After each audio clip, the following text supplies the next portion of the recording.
Welcome to episode 7 of the Linux Gaming News Punch. Today I have even more bite-sized news to throw at you. First up, Valve's pipes leaked a bit of steam recently as the Index VR headset store pages went up way too early and we got another look at it. I personally spoke to Valve and they did confirm Linux support. It's going to get a full announcement on May the 1st, which is when pre-orders will start, and it's going to come with their new Knuckles controllers, which they've just renamed the Valve Index controllers. I have to say that in terms of style, it does look pretty good. However, cost is going to be another issue for it, which is something that held back the HTC Vive, because VR is such an expensive gamble really for anybody at this point. So if the price is good, it might finally push VR into more people's hands. It's going to be interesting to see, so we'll have to wait until May 1st on that one. Now we're going to talk a little bit about actual games.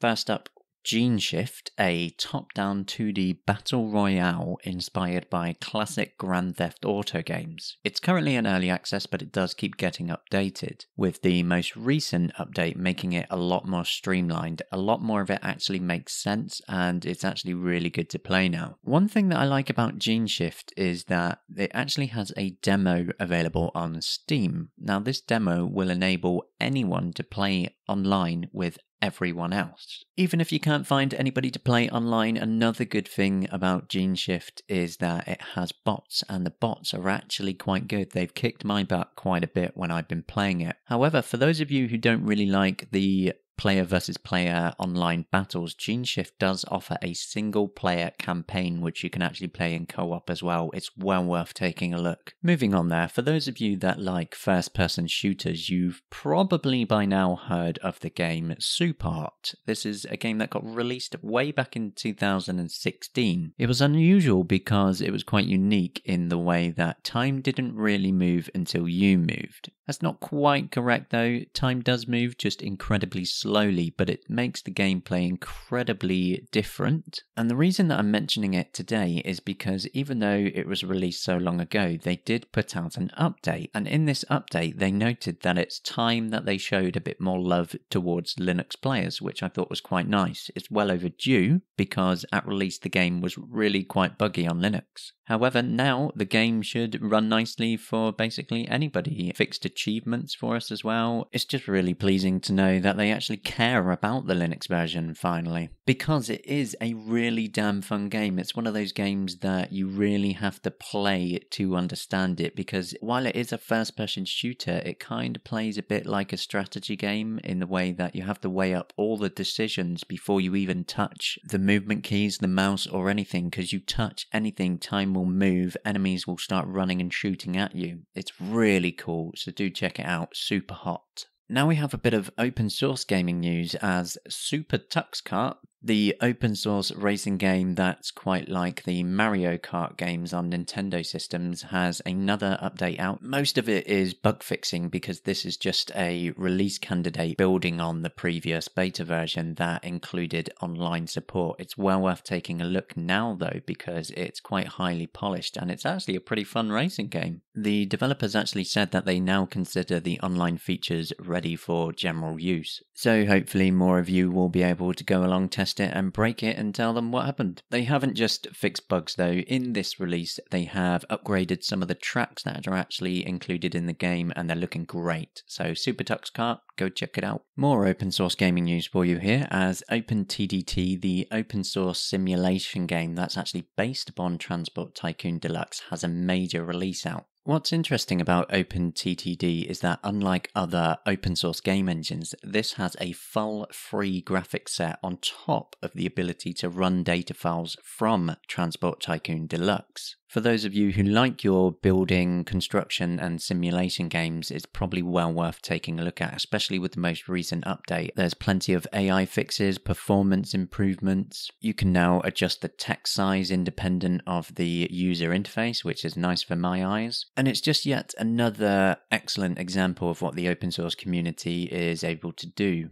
To make a brand new engine for such an old game and improve it in so many ways, it's just incredible. So that's OpenTTD. Do check it out if you haven't actually heard of it before. Especially if you have fond memories of games like Transport Tycoon Deluxe, it's probably what you're looking for. Next up, we have a game called Forager, a rather sweet-looking 2D open-world mashup of genres. Forager is actually inspired by quite a lot of different games like Stardew Valley, Terraria, and Zelda, and it looks like it as well because of how many styles of gameplay it does actually mix together. It has all the usual sort of open world stuff: gather, collect and manage resources, craft items and structures. You'll be unlocking different areas of the map to build on and grow a base. But then you also have puzzles that you'll need to solve, secrets that you'll need to find, dungeons to raid, there'll be enemies to battle with as well. It's just one of those really sweet looking 2D games that you could sort of lose yourself in for hours upon end. An interesting point about Forager is that the developer has been funded by their Patreon, and they've indicated that future updates and DLC will remain free to everyone because of this. But not just that, they've actually done so well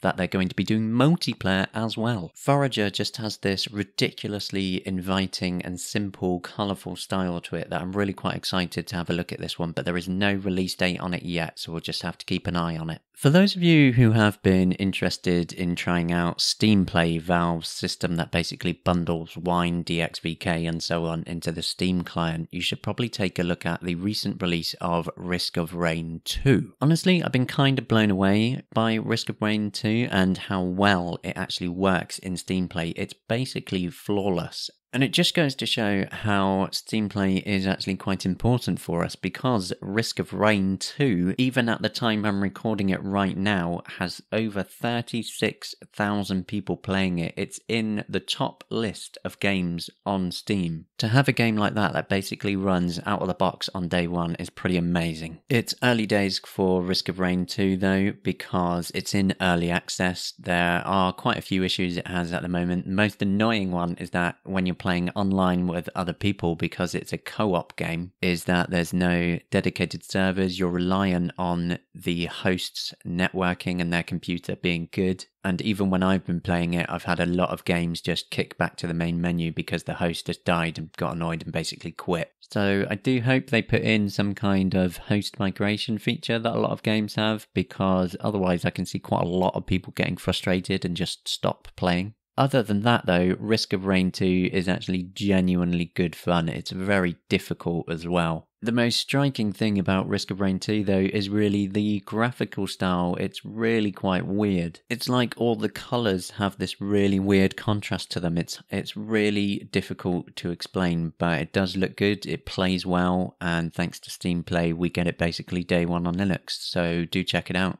I'm going to end this week to talk very quickly about Pathway from the developer Robotality, which is releasing this week on April 11th. The release is going to come with same-day Linux support, and this is probably one of the most exciting releases this year, in my opinion.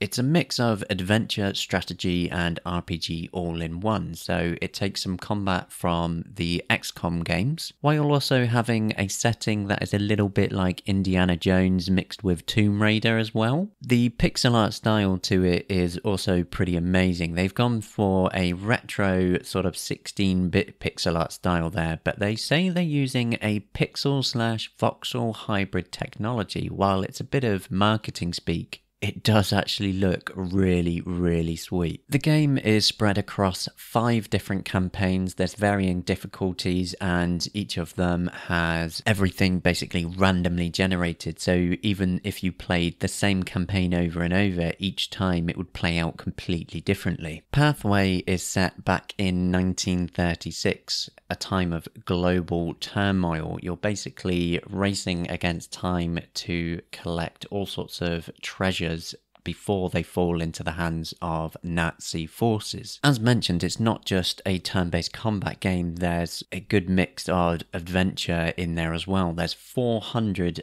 handcrafted story events, and because it's part RPG, you'll have chances to level up characters. What they've said is that it's not a permadeath game, so it's not completely game over when you lose, as your characters will keep experience points to take into another campaign. So do keep an eye out for Pathway Pathway that's launching this week with same-day Linux support. And for this week, that's it. Thank you once again for joining me for the News Punch. We'll be here again, same sort of time next week to run through some interesting news and events in the Linux gaming world. As usual, for the most up-to-date Linux gaming news, do join us on GamingOnLinux.com, and we'll see you again soon. Thank you for joining, and goodbye for now.